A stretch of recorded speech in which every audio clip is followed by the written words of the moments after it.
Hello world! So I'm back with this Meerschaum pipe. So my uncle got this, I don't know how long ago, like he's probably had it for a year or something before he gave it to me.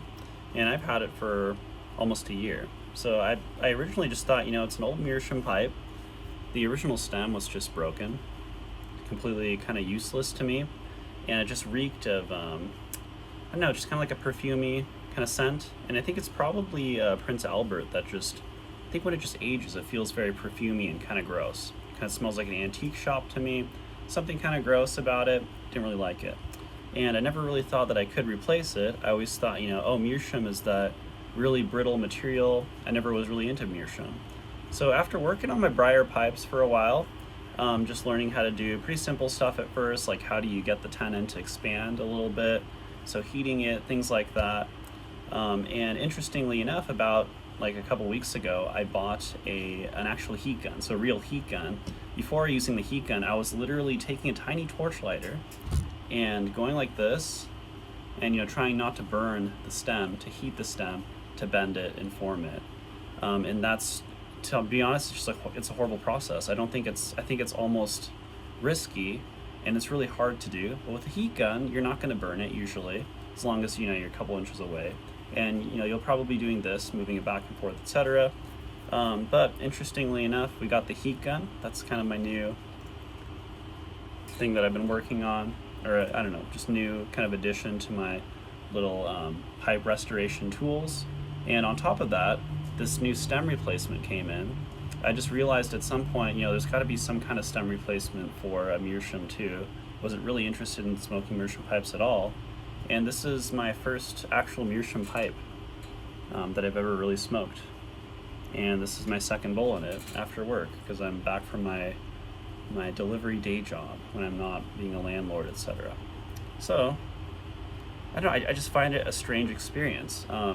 It's interesting. I find that with pipes, I'm a relatively new pipe smoker, and I mean, this is basically my first year of pipe smoking, and every time I look at pipes and I think I would never do that stupid thing, or never use this style of pipe, when I do get it finally and I try it, I find something like amazing and great about it. So there's some kind of discovery process that I think I personally like.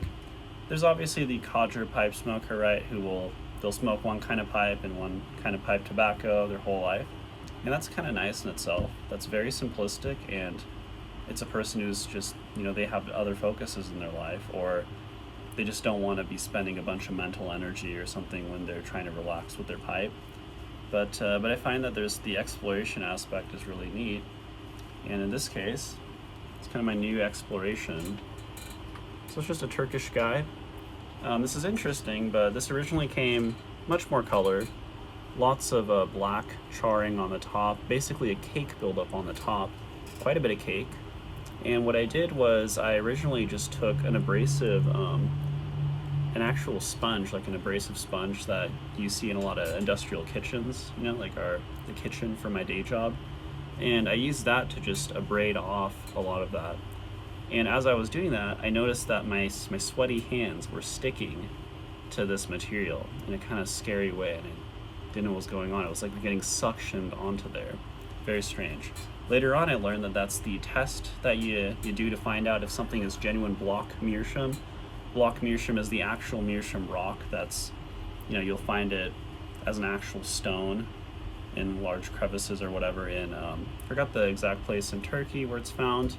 There's, of course, African Meerschaum, which I think is not mined anymore today, but is available, in the second-hand market, or the eBay, etc. Kind of as a used product, or as an old non-smoked product.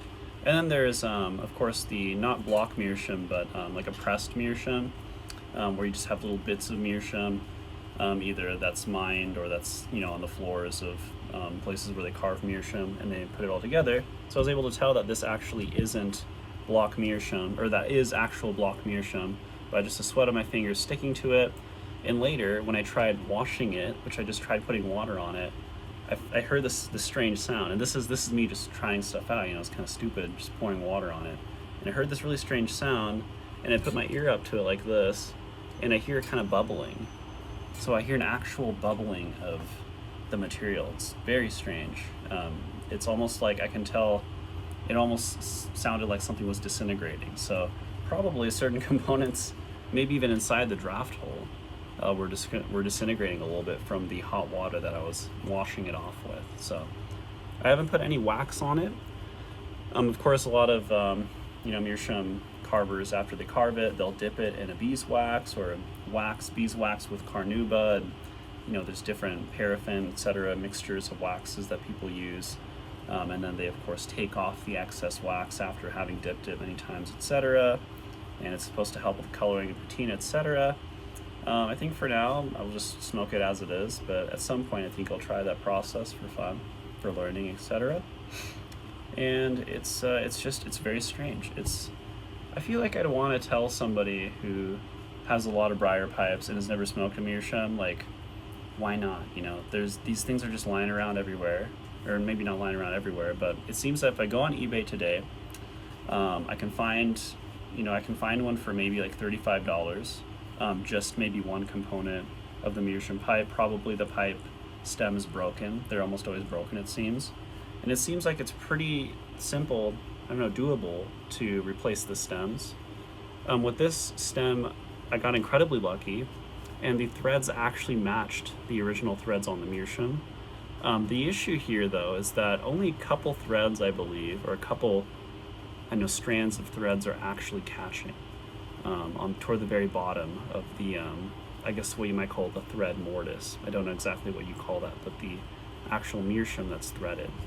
So it's a little bit concerning, and it makes me think, as I'm smoking this over time, it may just break off, and that would be a little bit disconcerting if I'm just smoking and then suddenly falls off, hits the ground or something, and might shatter. So I'm considering, maybe I'll do this, at least for the video's sake. I'm going to very carefully turn this clockwise, of course, so that I'm not unthreading, or we call it unscrewing, the actual threads on the mortise piece. But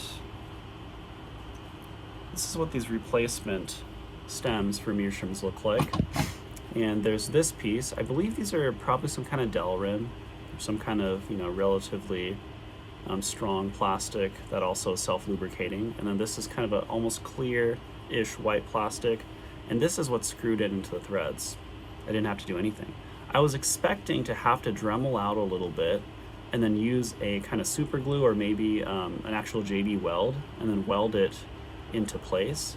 And so that way I would simply pull this in and out, and then this almost mortise-like piece would just be forever there. And I would just have to, interesting. And I would just have to deal with this being in there forever, kind of. And the day that, let's say, this hole got too large or something like that happened, then I would just have to take a Dremel it out again, that kind of thing. It's a little bit risky, obviously, every time you Dremel Meerschaum, I'm guessing. But in my other Meerschaum pipe, which I guess I'll show later, it's a much smaller bent Dublin shape like this. I actually don't even know if it's actual genuine Meerschaum yet. I haven't tested it with that, wet your finger with water. Some people would say spit. I guess I'd say why not water? And of course touch the raw Meerschaum, which I have a feeling that if the Meerschaum has a coating of oil, it might not work quite as well. But in this case, I can feel it sticking to it in that interesting, strange sticking way. Of course, I'm going to put this back on really carefully. But my hope is with this one, I think I'm going to try that JB weld probably after I try that with the other Meerschaum pipe that I have, when I hopefully fix its issue. The nice thing about this mouthpiece, I believe I bought it from, maybe I should throw a link. I don't know if it's even worthwhile throwing a link, because honestly these videos are just me, I guess almost like a journal of me just kind of journaling my own little experience.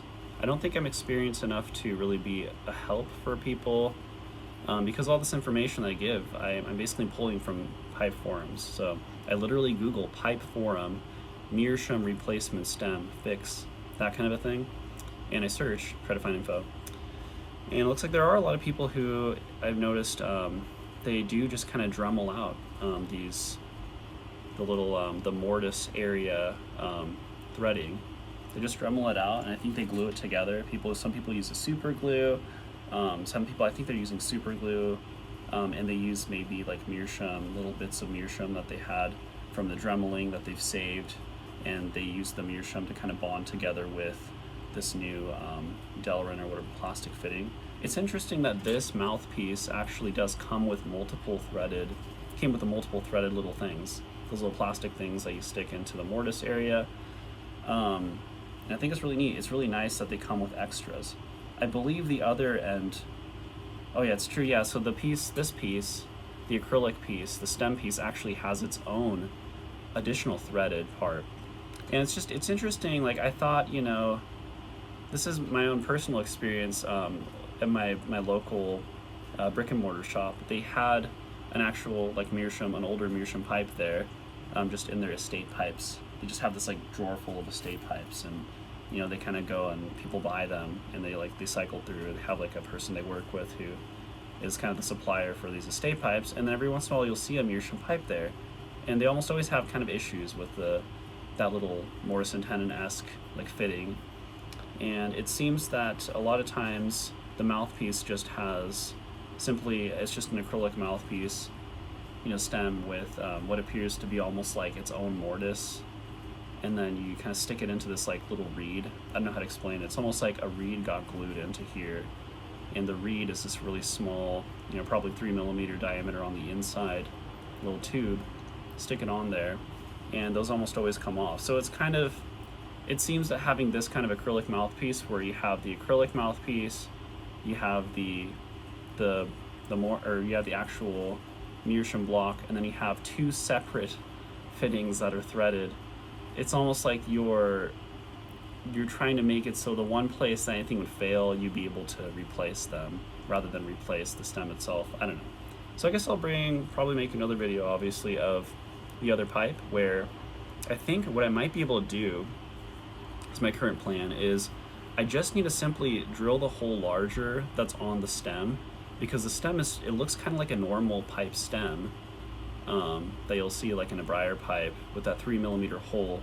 And what I can do is, if I just make that 3mm large enough to fit the little, I don't know what you want to call this little like reed thing that, in this case with this pipe, it sticks down into this direction. I think if I have the opposite direction going up on this other smaller Meerschaum pipe that I have, if I can just make the hole just bigger and just keep testing it out and trying and make it big enough that it perfectly snugly fits with that little plastic piece, I think we might be in business there. And then I just need to cut down and shave this threaded bit so it's the right size, kind of keep dremeling out the Meerschaum. And I think what I'm going to do is try to add a little, basically just carve in thread-ish, you know, threads basically, not real threads. And then that way when I put the JB weld in and the weld sets, it won't pull out. It'll basically kind of set into the threads, and hopefully it'll kind of add to its longevity. And then of course one day when it breaks, you know, then I could always Dremel it out, or maybe someone else Dremels it out if I've long gone by that time. And another cool thing is this stem comes relatively straight, it comes just slightly bent. And the interesting thing about my teeth is there's kind of 3 positions that I seem to naturally always clench with. And the weird thing is I kind of clench the whole time usually if I'm smoking, which is something I've kind of noticed. I will hold a pipe with my hand by the stem if it's a straight pipe. Like I'll hold on to the stem portion in these different hand positions, but I just don't like touching the bowl very much. For whatever reason, it's just not fun for me to touch the bowl, unless it's a fully bent pipe like this. And you can tell that this bend is almost like an Oompal style, fully almost S-shaped, it's like a sine wave or whatever shaped bend.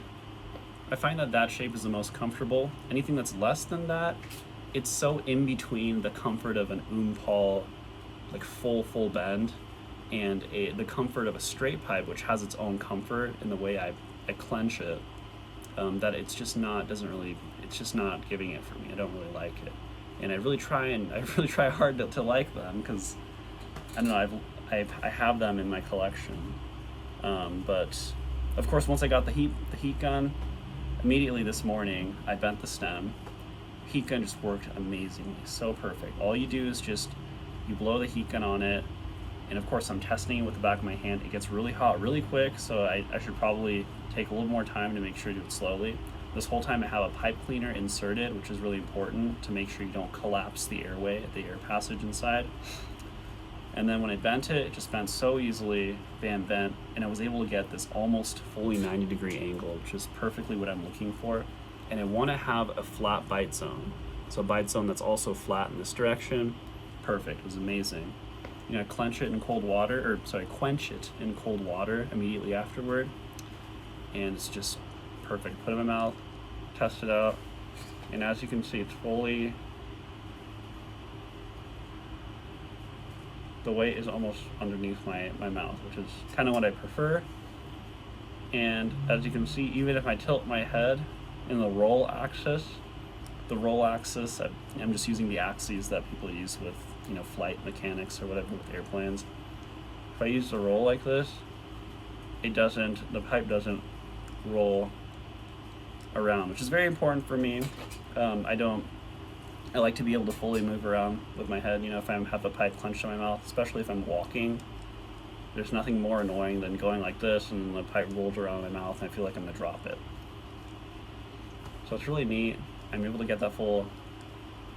And of course, an interesting thing that I've kind of noticed is with my clenching positions, I naturally end up clenching kind of like three primary ways. The first way is where my teeth are equidistant from the button, like this. The second way is where I have quite a bit of an overbite. And so on my left side, I clench the equidistant way, the first way. I can do that comfortably, but I can't do that on my right side comfortably, kind of regardless of where I put it. And I think it has to do with the shape of my teeth, and certain teeth are a little more sensitive than others. So I have to clench it the second way, which is where it's an overbite clench like this. And then the button is actually pushing against the back of my top teeth, like this overbite. And if I clench in the overbite, the pipe is almost literally underneath my very small chin. I guess there's some pros of not being able to grow facial hair. I don't know. I imagine if I had a beard, it would be inside my beard, and maybe that would be strange. But it's interesting. I can actually bend the pipe to whatever shape I want. And of course, me being just incredibly excited by this, like not only did I get to put a fitting in here and it worked perfectly, and I'm today now going to be able to smoke my first Meerschaum pipe, I now have this amazing way of bending stems, which cost me $13 on Amazon warehouse deals for a brand new heat gun. It's amazing. So with all of my bent pipes, I immediately just whipped out the heat gun and did this to all of them and bent them all to my perfect position. So my Peterson, I think it's a 307. It's a bent system pipe. Peterson just has tons of these bent system pipes. And that one the stem was just almost straight for whatever reason. I don't know why. And it would be like this if I was clenching in my comfortable way. It would be very far away from my face. And it's so similar to a straight pipe in the way I clench it, and yet I cannot hold it by its stem the way I like to hold straight pipes. And that's just kind of a deal breaker for me, so I wasn't enjoying clenching it, to be honest. And I went and gave it the full bend, and now it clenches like an pawl, and it clenches just perfectly with the way my teeth are set up. So it was amazing. Like, I want to go and tell every person who has a bent pipe, just give it a try. Just go and one of your older pipes that you don't really care that much about. It's kind of a banger on pipe. Just try getting a heat gun and then just heat it up, put the pipe cleaner in there beforehand, heat it up, and try bending it in a different position that you've never seen before, or bend it in the same position of your favorite clenchable bent pipe. And it just clenches so perfectly. And it's interesting because I drive for work. I usually don't really like to smoke pipes and drive, but I was kind of a little bit too tempted to, I guess. And so I drove the whole day with this pipe in my mouth. And of course, over time, I realized that you don't need to sit and smoke the entire bowl the whole session or whatever that you're smoking. You can just go back and forth. So I have it in my car the whole day. And it's interesting, Meerschaum is so oddly heat resistant apparently. You can leave it in a hot car. Like, would it really mess it up? Maybe it'll mess up the connections or something, or maybe it'll make the acrylic more brittle over time, something like that. But with a pipe like this, where it's already restored, it's already quote unquote seen better days, but it functions fully, you know, why not? An interesting thing I've noticed is like if I have this kind of stem, I can't fit it in its original case, right? Unless I pull off the stem.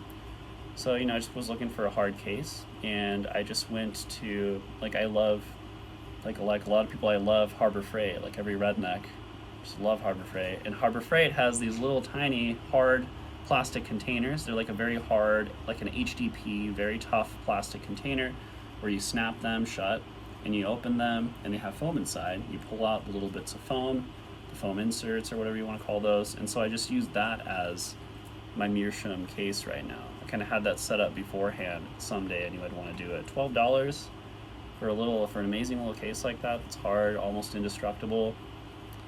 And I've smoked 2 bowls with this so far, and it's amazing. It's really strange how, you know, first I smoked this kind of had a bit of still a little bit of an odd aroma, even though I reamed it out very carefully with sandpaper. So it's almost down to the stone. I was thinking maybe I shouldn't ream it down to the stone. Still had the smell to it. And I've noticed so far that if I basically, you know, I do a little exorcist of the ghost of the pipe with a very strong, you know, Latakia English blend. So I did the Arango. I think Arango has a Balkan. I forgot if it's Balkan Supreme, something like that. But their Balkan, you know, their English blend, whatever that one is that they, you know, people usually buy in bulk. When I put it in. And the thing about that blend is with other, you know, with briar pipes, even corn cobs, I get a bit of that tongue bite that's just from like a dry heat kind of tongue bite. And I didn't get any of it, and I was kind of confused, you know, it's kind of weird, maybe this pipe was kind of wet or something, and didn't get any of it. And not only that, but I felt like I was kind of losing some of the bite or some of the flavor that I kind of liked about it, which was interesting. It's like it really is a different experience. And when I'd hear people write about, you know, you'll see a lot of written things about how the Meerschaum is supposed to like suck up, or it's supposed to like pull in like moisture and nicotine and tars and things like that. It sounded kind of like maybe kind of magical talk that people who are really into Meerschaum would just say because they're so into Meerschaum. You know, they're very excited about Meerschaum. They might, you know, do a bit of hyperbole. That was my guess. And I think it might not be really the case. I think there actually might be, who knows, maybe it is true that Meerschaum actually does smoke in this very different way, and that's what I'm experiencing right now. I'm also having here some PS80, Peter Stokkebye's Norwegian blend. Yeah, Norwegian blend, exactly. And usually PS80 I think is a little sharp after the first like 15 minutes. It's kind of like hard on my tongue, I guess. It feels very burnt, very ashy. And so I kind of have to smoke it a little bit slow. And with this pipe, it's very the opposite. It seems to go out a lot, which is unusual. Maybe it has to do with something this is the second time I've ever smoked it, so I'm kind of rambling about information that's not, you know, hasn't been tested, you know, time tested. So, but it's very strange. It smokes very differently. It tastes like the same tobacco, but it doesn't have that sharpness to it. And I'm maybe 50% down with the bowl. So it's very unusual to me. There's a lot of aspects that I didn't expect. So I don't know, I think over time I'll probably just end up picking up just very cheap, like broken Meerschaum pipes and hoping that they're actual block Meerschaum. And it would also be interesting to try one that's pressed Meerschaum to just see what the difference is. It is a little, you know, disconcerting to know that the pressed Meerschaum has a binding agent in it, and I don't know if what the quality of the binding agent is. Would it be kind of gross to smoke? Maybe it tastes kind of weird when it burns. Maybe it's not, like health-wise, maybe it's not good for you, but interesting, cool stuff to me. Even with this mouthpiece, it's a little thick, which is, maybe that's just me tinkering with things too much. The thickness of the bite zone, so this up-down thickness is, I think it could be maybe 1 millimeter or so thinner in general. And also I would like it a little flatter and maybe even a little narrower. So I think I might at some point take this off and thin it out. That'd be a kind of fun little experiment. And these stems are available on eBay. They're available on the two biggest Meerschaum sellers online. I forgot exactly what the names of those two are. And it clenches just comfortably, so comfortably. And there's something about, the comfort of a pipe that I spent time trying to make it my own. And it's amazing that there's something, obviously it's my own, but there's also a less fear in me if I were to drop it or something, and it makes me feel more comfortable with the pipe. Oftentimes I'll be smoking a pipe where I have this thought in the back of my head that creeps up that, what if I have to resell this? What if this has resale value to it? Maybe I shouldn't be screwing around with it. Maybe what if I drop this and, it's almost like I lose $50 immediately because I could have sold this GBD for, whatever, because it's a pre-81 GBD and it has the, the little brass metal stamp on the little logo stamp on the mouthpiece, etc. And with this guy, I feel like, he was gonna sit on my shelf for years, probably. That was my whole original plan, was this gross thing, like it kind of looks too antique-y to be actually smokable. And so far it's amazing. Like I think I might be picking this up too much. It might make my briars kind of feel sad almost. I don't know. See how it works out. I think I currently have 3 Meerschaums altogether. The last one I haven't mentioned. The other one, of course, it's a bent Dublin. It's a little bit smaller than this, smaller bowl size. In general, obviously lighter. I don't know if it's actual Meerschaum. I think it probably is.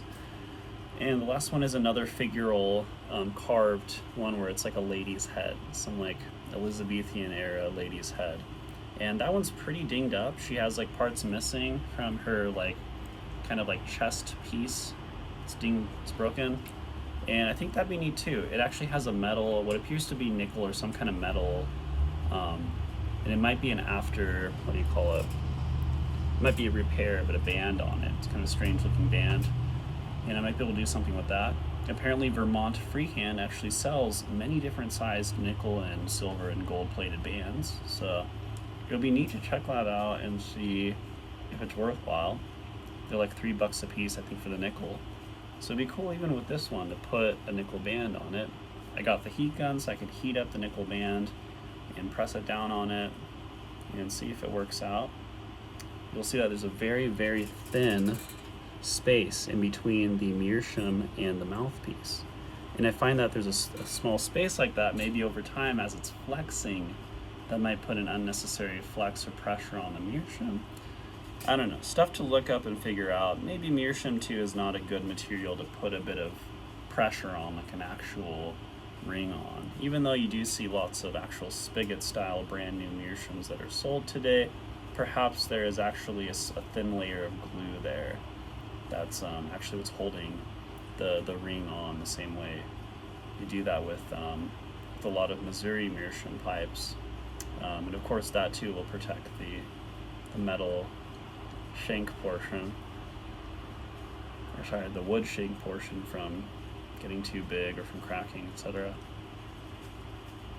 And honestly, I think it'd be kind of fun if this cracked. If this cracked on the shank, then it would be another little project where I could basically cut off the cracked portion if I wanted to, or I could glue it together, obviously. But I could just chop it off and put another little mortise on there and glue in the fittings and everything. It would be a neat little project if that were the case.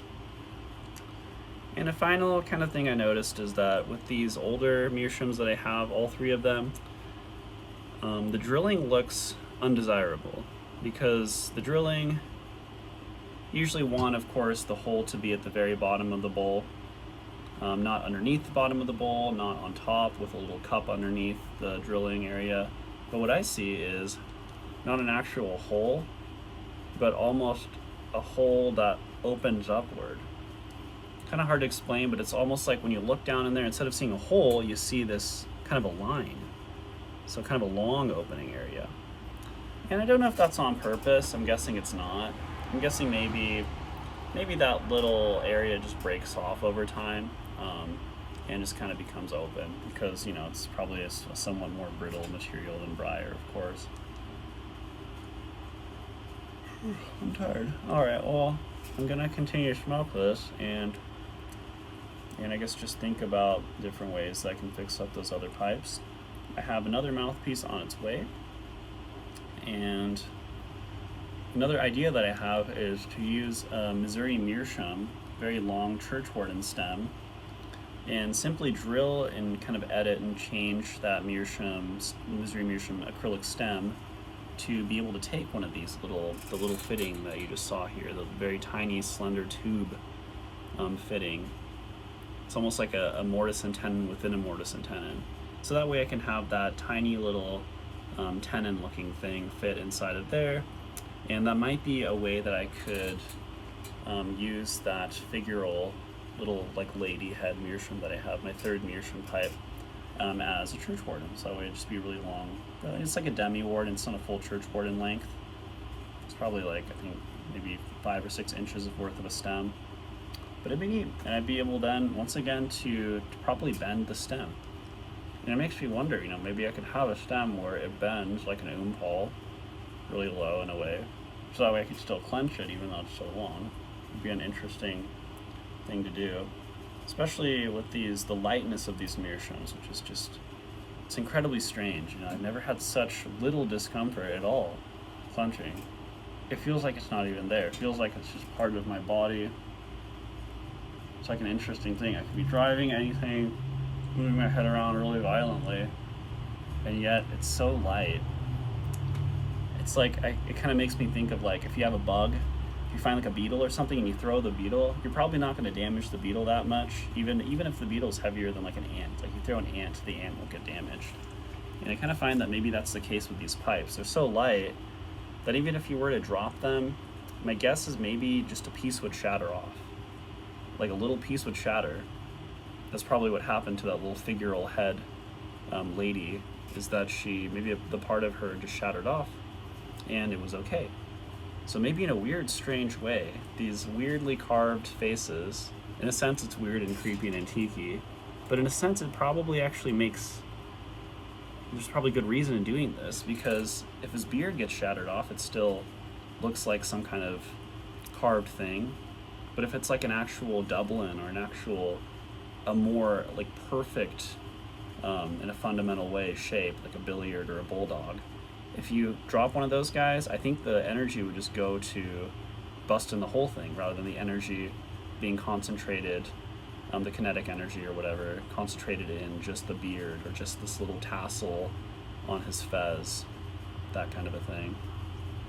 I don't know, interesting stuff. Maybe over time I'll also be able to learn a little bit more about Turkey's odd history, where they were at some point, I think at different points, like an openly Muslim state, at one point a more secularized state. People were forced to wear those little Ottoman fez hats at one point, etc. Interesting stuff. I don't know. I'm a fan of Mustafa Akil. He's a Turkish guy, kind of explains a bit of that, but I don't know, interesting stuff to learn and to figure out, yeah. Alright, I'm gonna go smoke this pipe and hopefully relax, if that's even possible when you have something as exciting as this stupid pipe hobby, which is just the most fun in the world. Alright, bye!